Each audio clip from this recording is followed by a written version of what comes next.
danos ya un poco tu visión, el escenario de lo que tiene que ver con la Fed y con las turbulencias en este momento de los mercados. Yo soy bastante optimista en general. Yo creo que la economía americana está sólida, está creciendo relativamente bien. Y si bien hay datos que empiezan a ser un poquito peores, de desempleo un poco más alto y demás, también es porque está entrando más gente al mercado de trabajo. Entonces, creo que hemos visto los máximos de los tipos de interés después de 2 años de subidas prácticamente, y que lo que viene van a ser bajadas mayores o menores. No lo sé, va a depender mucho de los temas de la inflación y de cómo esté el crecimiento. Creo que no van a ser tan rápidas como el mercado estaba esperando, pero vienen bien porque va a ayudar a la economía en general de todas las familias. Van a poder, en cierta forma, refinanciar sus préstamos a tasas más bajas, van a poder tener más poder adquisitivo de una forma o de otra, y creo que todo eso dentro de un entorno macroeconómico relativamente positivo en el medio plazo, no lo veo mal. Tienen que venir las bajadas de tipos de interés, pero yo creo que serán bienvenidas siempre y cuando no sean excesivas.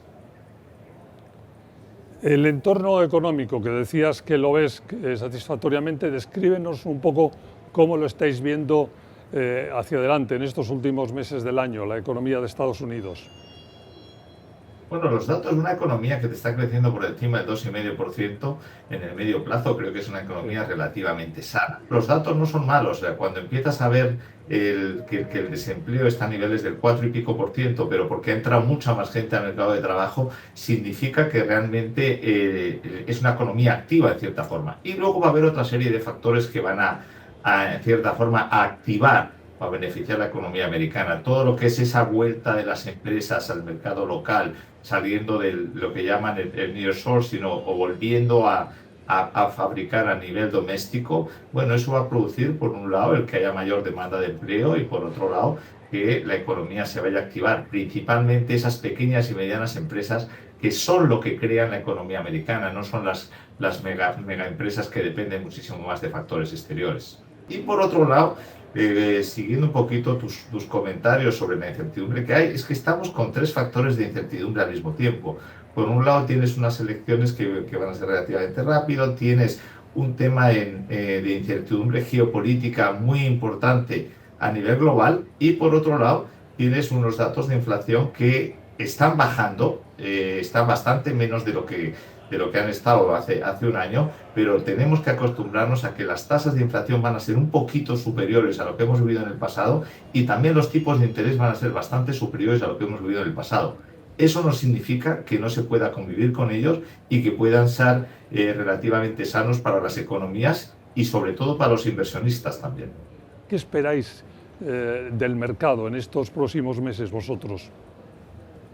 Volatilidad. Cuando tienes tanta incertidumbre en tantos sitios al mismo tiempo, creo que va a haber volatilidad y se va a ir viviendo cuanto más nos acerquemos a las elecciones, y va a depender muchísimo también de lo que vaya pasando a nivel geopolítico en los distintos escenarios a nivel mundial, ¿no? Tienes Oriente Medio, tienes la situación de Ucrania y Rusia, no se sabe qué va a pasar el día de mañana con China o no, y todo eso va a crear un cierto ruido que va a afectar a los mercados. La realidad es que todos los movimientos geopolíticos y crisis que ha habido en el pasado, en los últimos 50, 60 años, han sido momentos muy puntuales de bajada de las bolsas, pero en cierta forma relativamente rápido vuelven a retomar, y ese ruido geopolítico no tiene tantísima influencia, a no ser que sea algo totalmente dramático como fue el 73.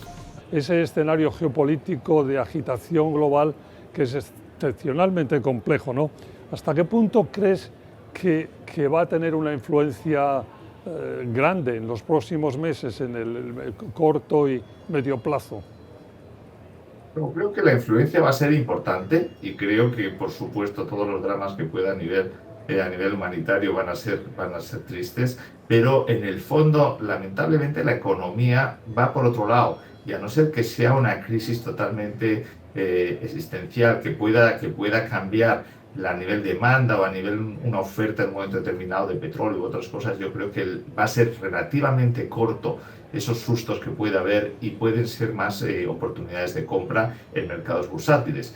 Pero estamos en una situación que es totalmente distinta a lo que se vivió durante la década anterior. Estamos con unos tipos de interés relativamente más altos, que nos llevan a poder ser más conservadores en la forma de invertir de una forma o de otra.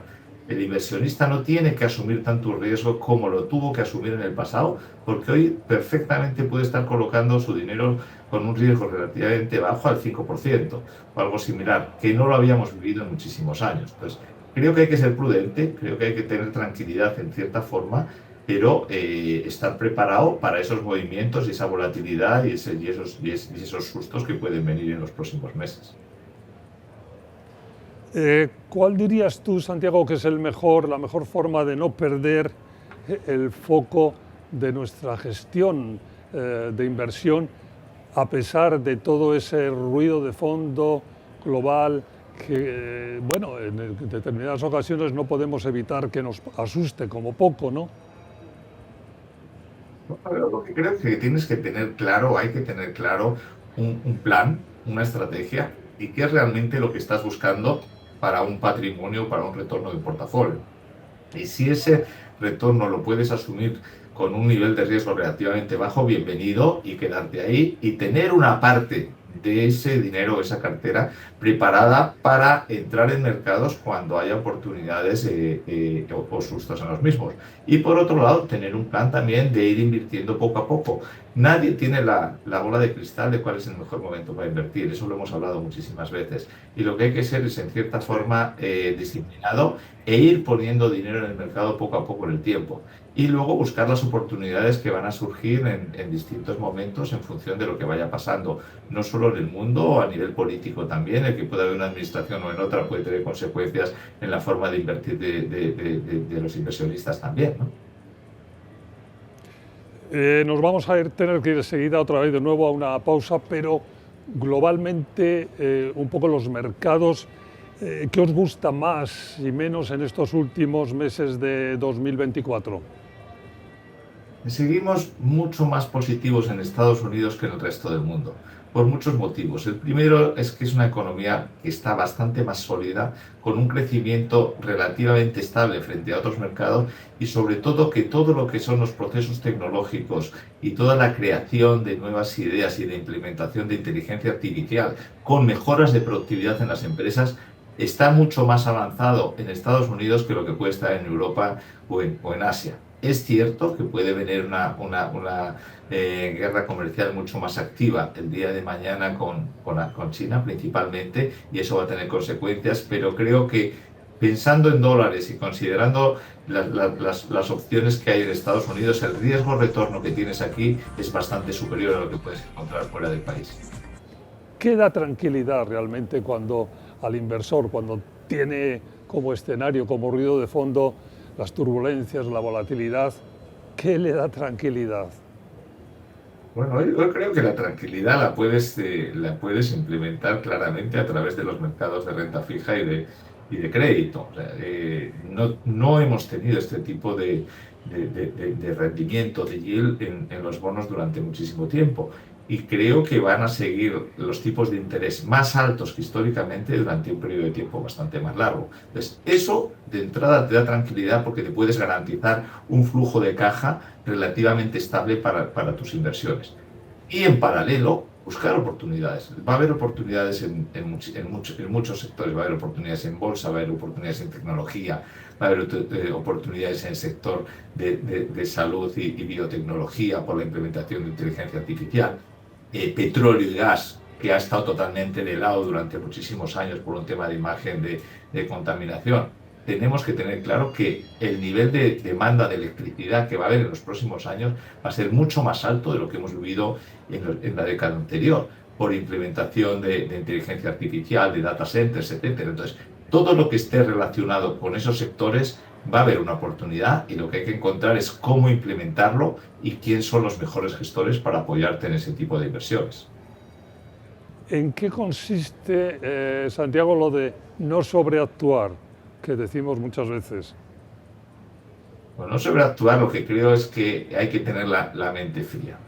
Y una caída de mercado de un día puede ser que en poco tiempo se dé la vuelta o puede ser que llegue a ser algo mucho más significativo de una crisis muchísimo mayor. Pues lo que hay que tener claro es no entrar de golpe en nada, aprovechar los movimientos de mercado para entrar poco a poco y sobre todo tener un plan, tener una estrategia, tener una visión de largo plazo. No asumir más riesgo del que uno no puede pagar, no tomar créditos cuando no los puedas pagar y, por otro lado, sí que ir invirtiendo en plazos, en momentos distintos, diversificar las entradas y, bueno, y si realmente no se tiene conocimiento, no se tiene acceso, muchas veces el indexarse en el mercado americano puede tener mucho sentido en bolsa, pero en otros mercados una gestión activa tiene muchísimo más valor porque son mercados con menos, un poco más complejos en cierta forma, ¿no? Y decía, déjame que cite a alguien que desde luego tú conoces muy bien y en vuestra empresa conocéis muy bien, al socio de Warren Buffett, recientemente fallecido, Charlie Munger, que siempre decía que había que intentar minimizar las equivocaciones, ¿no? Ese es otro punto que siempre hay que tener ahí, ¿no? Uno de los temas que ellos decían que decía Warren siempre es que lo que hay que hacer es, si te das cuenta que te has equivocado en una inversión, salte de la inversión relativamente rápido. Eso. El problema que tiene mucha gente es que es muy fácil comprar y les cuesta mucho vender. Y si hay una inversión que no es buena, por el motivo que fuere, toma la pérdida, salte y coloca ese dinero a producir de otra forma más eficiente.